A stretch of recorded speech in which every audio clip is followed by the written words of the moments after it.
આપણે સાધુ બાપાની વાત માની લેવી જોઈએ. સાધુ બાપા, મને એમ લાગે છે કે આમને તમે જ શોધીને લાવ્યા છો, તો એમના શરીરમાં પ્રાણ પણ તમે જ પૂરશો.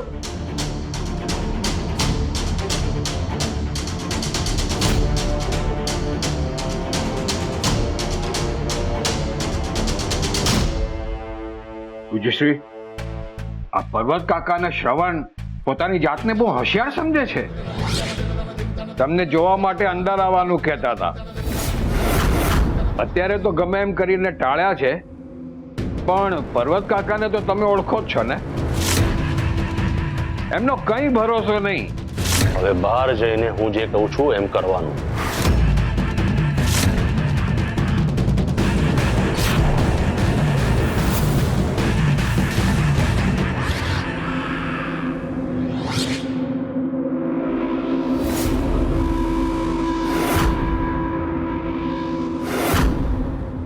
મારે અંધાઈને ખબર પડી ગઈ છે કે પૂજ્ય શ્રી સ્વર્ગે સિધાવ્યા છે.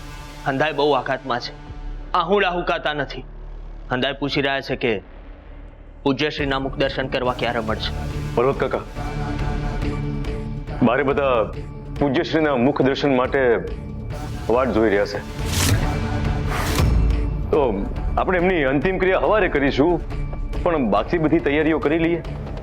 શું કહેશો તમે? રાહ જુઓ. કોની?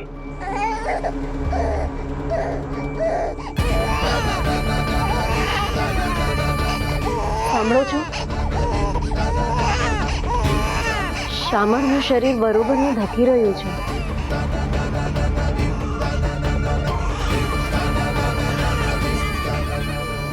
એક કામ, શામળ અને માણેકને લઈને ઘરે છે. અરે પણ ન્યા હું કામ જવું છે? એટલે વૈદ બાપા આયા જ છે, તો ન્યા જવા કરતા એમની પાસે અહીંયા તપાસ કરાવી લે. ના, આ વૈદ બાપા શામળનો ઈલાજ નહીં કરે. કેમ? પર્વત કાકા, શામળ નાનું બાળક છે અને આ વૈદ બાપા ભારે પડીકીઓ આપશે જેની શામળને જરૂર નથી. બાળકોનો ઈલાજ અલગ હોય છે. માણેક, ઘરે જઈને શામળને મીઠાના પાણીના પોતા મૂકજો, એટલે તાવ ઉતરશે. ગોદાવરી, એ લોકોને મદદ કરવા સાથે જાય.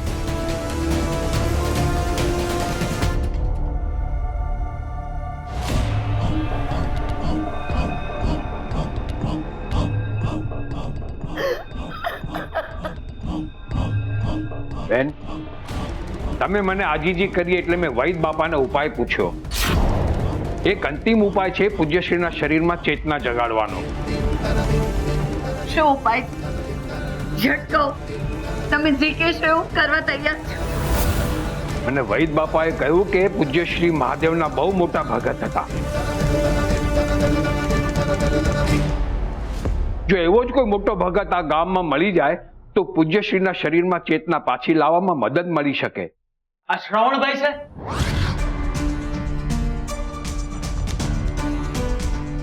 પૂજ્ય શ્રીની હારોહાર મહાદેવમાં પૂજા કરે છે ઘણા વર્ષોથી. આ સાધુ કોઈ એવો ઉપાય કહી દે કે જેનાથી મારો જીવ જોખમમાં મુકાય, અથવા તો મને કોઈ પ્રકારનો ત્રાસ થાય તો હું નકામો વધેરાઈ જાઉં. ના ના ના, અરે હું કાંઈ એવો કાંઈ મોટો ભગત બગત કાંઈ નથી. આ નકામો ક્યાંક ઉપાય ઊંધો પડી જાય તો એવું એ બની શકે ને કે આપણને આપણા ગામમાંથી પૂજ્યશ્રી જેવો કોઈક મોટો ભગત મળી જાય. હું છું ને, હું પણ કૃષ્ણ ભક્ત જ છું. ના બેન, આ ઉપાય તો કોઈ પુરુષ જ કરી શકે. હા, પેલા જે ભાઈ ભજન ગાય છે એમની પાસે કૃષ્ણની મૂર્તિ પણ છે અને એ કૃષ્ણના બહુ મોટા ભગત છે. નરસિંહ.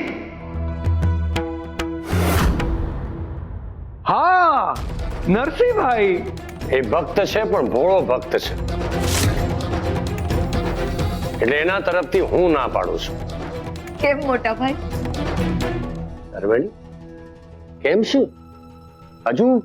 હજુ એ શિવાની ચાલ નથી સમજી શકતી? અરે એ અંદર બેઠો બેઠો હજુ એ રમત રમે છે આપણી જોડે. કાકા હું રમત રમી રહ્યા છે? આટલા વખતથી છે ને તો એમની સાથે એમની કોઈ પણ રમત વિશેની જાણ તને થવા દીધી છે? નહીં ને? ના. એ કંઈ પણ કરી શકે એમ છે. મારા નરસિંહને ફસાવી શકે એમ છે. આ શું બોલો છો તમે? એક પુણ્યાત્મા મરણ પથારીએ છે, એમના મૃત્યુનો તો મલાજો રાખો. આ સીધો સાદો સરળ ઉપાય છે, એમાં કોઈને ફસાવાનો પ્રશ્ન નથી આવતો. શું ઉપાય છે? એ ભક્તે ઘરના મંદિરમાં 8 પ્રહર સુધી શિવલિંગ પર જળાભિષેક કરવો પડશે અને સંગ્રહ કરેલું જળ હું પૂજ્યશ્રીના શરીરને અડાડીશ અને એ જ જળ એ ભક્તે ગ્રહણ કરવું પડશે. બસ આ સીધો સાદો સરળ ઉપાય છે. એક ભક્તને કારણે બીજા ભક્તનો જીવ બચી જશે.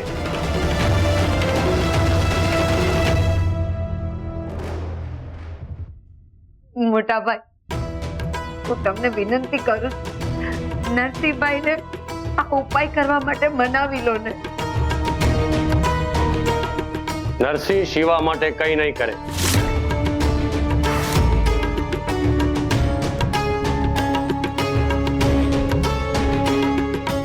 જો હું નરસિંહભાઈ સાથે વાત કરીને એમને મનાવી લઉં તો શું એ પૂજ્યશ્રીનો જીવ બચાવવા મારી વાત માનશે?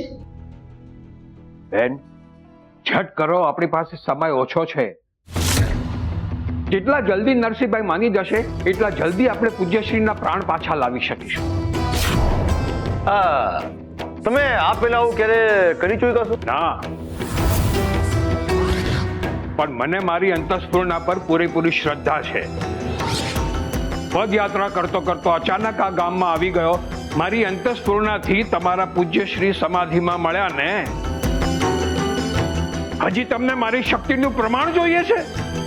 જો કોઈના પ્રાણ પાછા આવતા હોય તો પહેલા ઉપાય કરવો જોઈએ કે વ્યક્તિની ચકાસણી કરવી જોઈએ? સૌથી પહેલા જરૂરી શું છે? મારી પરીક્ષા કે પૂજ્યશ્રીના પ્રાણ? પૂજ્યશ્રીના પ્રાણ.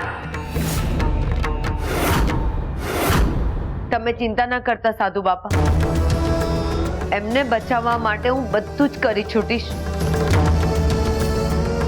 નરસિંહભાઈને મનાવવા માટે મારે એમની સામે નમવું પડશે તો નમી જઈશ, પણ એમને મનાવીને રહીશ.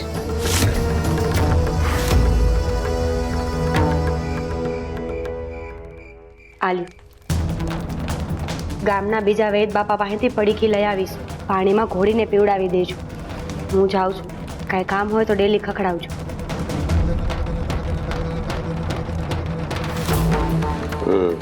શિવાને ખબર પડી ગઈ છે કે હું એને આખા ગામની સામે ઉઘાડો પાડવાનો છું, એટલે મારા પ્રશ્નોથી બચવા માટે આ ષડયંત્ર રચી રહ્યો છે. ક્યાં સુધી બચશે? ક્યારેક ને ક્યારેક તો એને ઓરડીની બહાર આવવું જ પડશે. પર્વત કાકા, તમને ખરેખર એવું લાગે છે કે ઓરડીમાં શિવાભાઈ જીવંત છે? હા, બિલકુલ. એ ત્યાં અંદર બેઠો બેઠો આટલું મોટું ષડયંત્ર રચે એટલો ખેપાની છે જ.